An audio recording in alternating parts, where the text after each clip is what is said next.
Welcome to your channel. Today we will see the history of Islam from revelation to civilization. Don't forget subscribe and like the video. Arabia before Islam, Jahiliyyah. Long before the rise of Islam, the Arabian Peninsula was home to hundreds of tribes. The region was marked by constant tribal wars, idol worship, and deep social injustice. Women were often mistreated, slavery was widespread, and the rich exploited the poor. Mecca, however, was already a religious center, home to the Kaaba but filled with idols representing many gods. Yet even in this darkness, there were those who longed for truth.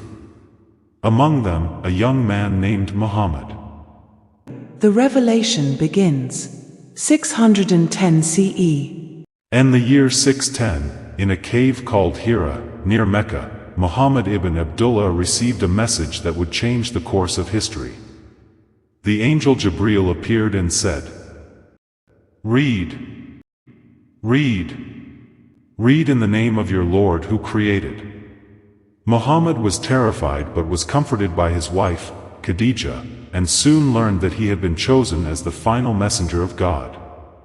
The message was simple but revolutionary. There is only one God, Allah, and all humans are equal in His sight.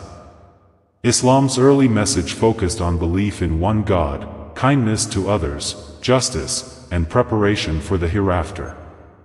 The early struggle in Mecca, between 610 and 622.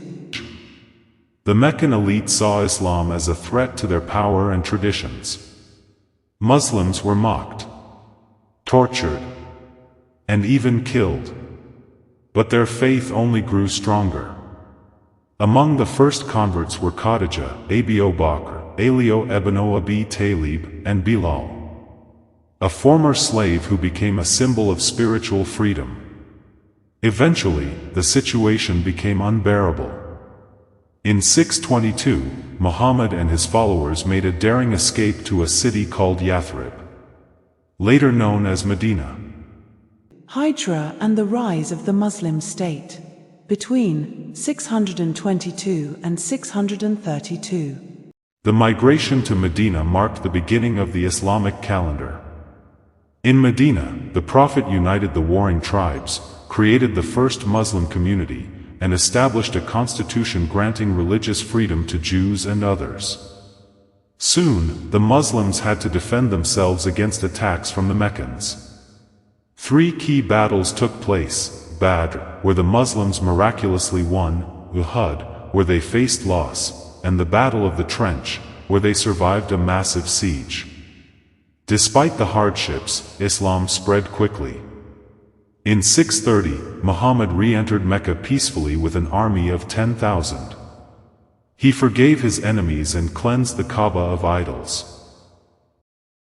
The death of the Prophet, peace be upon him, and the rightly guided caliphs between 632 and 661. In 632, the Prophet Muhammad passed away at the age of 63. The Muslim world mourned, but Abu Bakr, his closest friend, reminded them, "Whoever worshipped Muhammad, know that he is dead. But whoever worships Allah, know that he is ever living."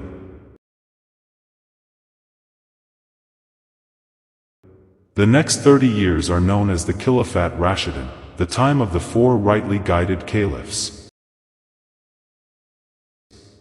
Abu Bakr united Arabia and preserved the Quran in written form. Umar ibn al-Khattab led major expansions into the Persian and Byzantine empires and introduced a just administrative system. Uthman ibn Affan compiled the Quran into a single official copy.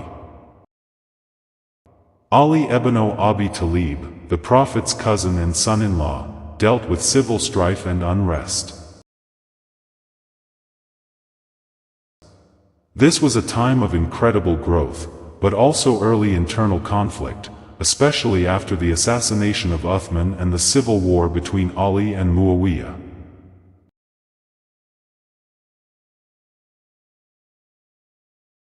The Umayyad and Abbasid dynasties.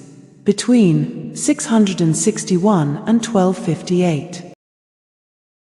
The Umayyads moved the capital to Damascus and built a vast empire stretching from Spain to India. Then came the Abbasid dynasty, who shifted the capital to Baghdad, making it the intellectual heart of the world.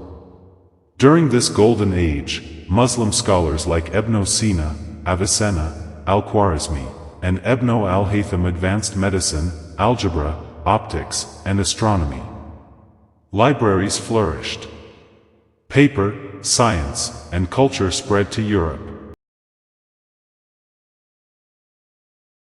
The Crusades, Mongols, and the fall of Baghdad, between 11th and 13th centuries. Between the 11th and 13th centuries, the Muslim world faced major challenges.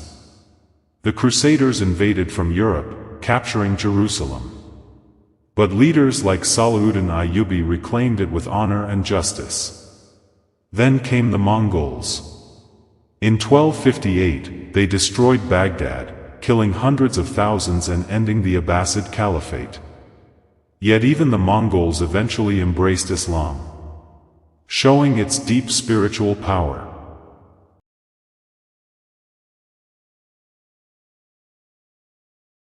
The great Muslim empires, Ottomans, Mughals, Safavids. Islam continued to thrive in other regions. The Ottoman Empire ruled from Istanbul and lasted over 600 years, preserving Islamic law and scholarship. The Mughals in India built stunning architecture like the Taj Mahal. The Safavids in Persia developed Islamic arts and identity. These empires made Islam global, from West Africa to Southeast Asia.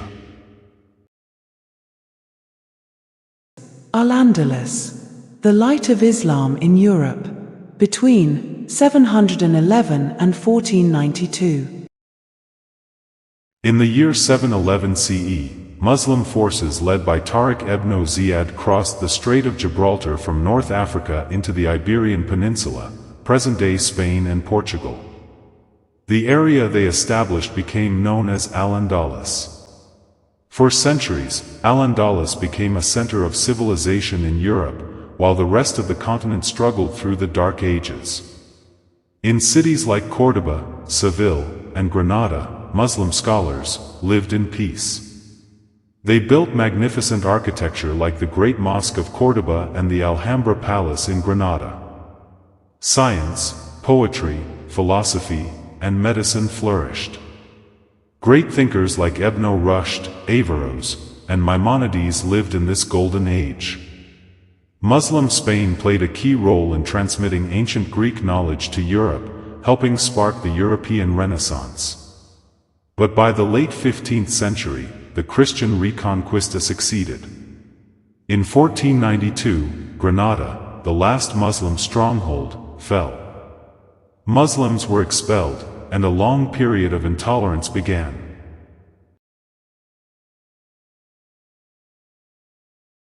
The great Maghreb empires, North Africa, from 8th to 16th century. While Al-Andalus shone in Europe, the Islamic empires of the Maghreb, meaning the west of the Islamic world, were also thriving. This included present-day Morocco, and parts of West Africa. One of the earliest was the Idrisid dynasty, 8th century, in Morocco, descendants of the Prophet Muhammad who helped spread Islam peacefully through the Berber tribes.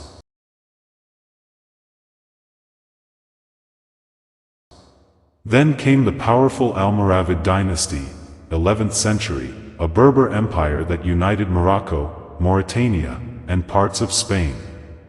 They were followed by the Almohads, known for their military strength and patronage of science and architecture. Cities like Fez and Marrakesh became centers of Islamic learning. The University of Al-Qarawiyyin in Fez, founded in 859 CE, is the world's oldest operating university. Yusuf ibn Tashfin, leader of the Almoravids, who entered Al-Andalus to defend Islam. The Qutubiyya Mosque in Marrakesh was the center of civilization. Promotion of fiqh. logic, and mathematics in the Maghreb. The Maghreb empires not only defended Islamic rule in Al-Andalus, but also spread Islam deep into sub-Saharan Africa, establishing trade routes and Islamic scholarship that still influence West Africa today. Islam in the modern era, from 1800 to today. In the modern era, the Muslim world faced colonization, revolutions, and reforms. Despite challenges, Islam spread across the globe through trade, migration, and peaceful invitation. Today, over 1.9 billion Muslims live in every part of the world, from Indonesia and Senegal to the UK and the Americas. Islam continues to grow as a faith of peace, knowledge, and spiritual strength. A civilization of faith and knowledge. Islam is not only a religion, but a global civilization rooted in faith, reason, and justice. Its message is simple: worship one God, do good, seek knowledge, and live with compassion. And its history is proof that faith can shape the world.